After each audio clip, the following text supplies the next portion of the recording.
Children of the Matrix, Chapter 13, The War Between Awareness and Conditioning. What if the real battle humanity faces isn't happening politically, but psychologically? Not a war between countries or systems, but a war inside human consciousness itself. One of the deepest themes in this chapter of Children of the Matrix is the conflict between awareness and conditioning, between conscious perception and unconscious programming. And honestly, the more I reflected on this chapter, the more I realized human suffering comes from unconscious identification. People reacting automatically, thinking automatically, living automatically, without ever realizing how conditioned much of their inner world actually is. Maybe awakening begins the moment someone becomes conscious enough to observe the conditioning itself. Let's go there. Human beings are deeply conditioned creatures. They're conditioned through family, culture, trauma, education, reputation, and identity. And most of that conditioning happens before people are even fully conscious of themselves. That's huge, because eventually the conditioning becomes automatic. People think they're freely choosing while unconsciously reacting from inherited programming. That's why awareness matters, because awareness interrupts automatic behavior. This chapter made me think deeply about reaction. Most people spend most of their life reacting, emotionally reacting, defensively reacting, fearfully reacting, and reaction is usually unconscious. Awareness is different. Awareness observes before reacting, reflects before identifying, creates space between stimulus and response.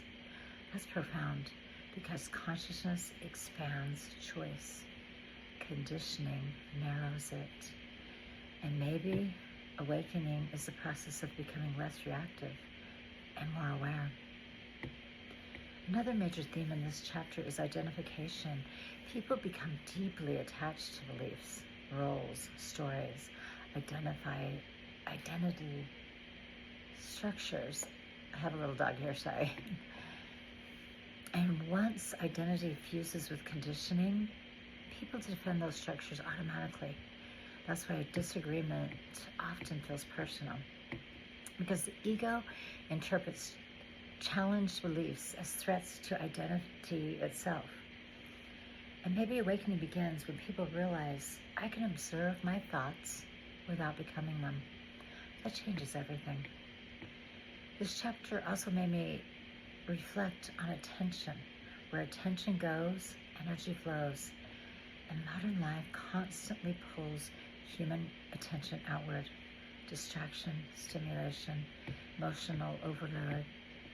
Because distracted consciousness is easier to influence than present consciousness. That's important, because awareness requires attention, presence, observation, and maybe one of the deepest forms of sovereignty is constantly, consciously directing your own attention. And something that's really bothered me in the recent past is, it's like the old saying, whatever wolf you choose, is the one you're going to follow.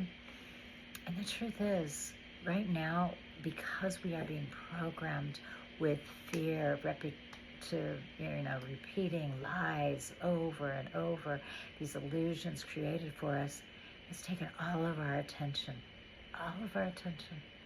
And so we're feeding it, because that's what it requires, and they want it to be fed.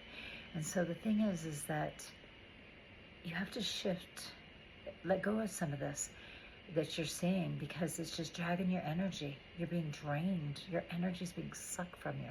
And they know this. These people who are doing this, and the people in charge, ones controlling, especially in the U.S., controlling the government right now, it's how all systems do it, but they keep you so focused on their crap. I mean, it's daily. Let's think up with the stupidest thing that we can show, but make it so disgusting that everybody's going to focus on it. That's grabbing our attention. It's taking our energy, and it's not allowing us to create over here what we want in our lives, to direct our own energy, to make the choices for ourselves. They're making it for us, okay?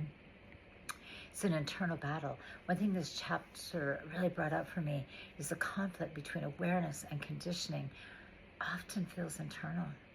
Part of a person wants growth, another part wants, something familiar. Part wants truth, another part fears uncertainty. That's human, because conditioning resists transformation. The ego wants predictability, even when predictability creates suffering. And awakening often means remaining conscious while old patterns begin dissolving. That can feel uncomfortable, but it's also liberation.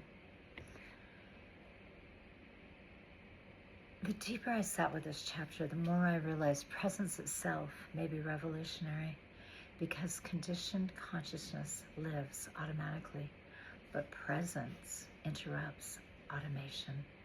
Presence allows observation, discernment, choice. And maybe awakening isn't becoming someone different. Maybe it's becoming conscious enough to stop living unconsciously. That feels important. My biggest takeaway from this chapter is this: the greatest battle humanity faces may not be external. It may be the conflict between unconscious conditioning and conscious awareness. And maybe awakening begins the moment someone becomes aware enough to ask, what part of my life is truly conscious and what part is automatic programming? Because awareness changes everything it touches. Maybe the greatest revolution humanity could ever experience is conscious awareness. If this resonates, subscribe and share this video. I'm walking chapter by chapter through Children of the Matrix, through consciousness, sovereignty, and awakening.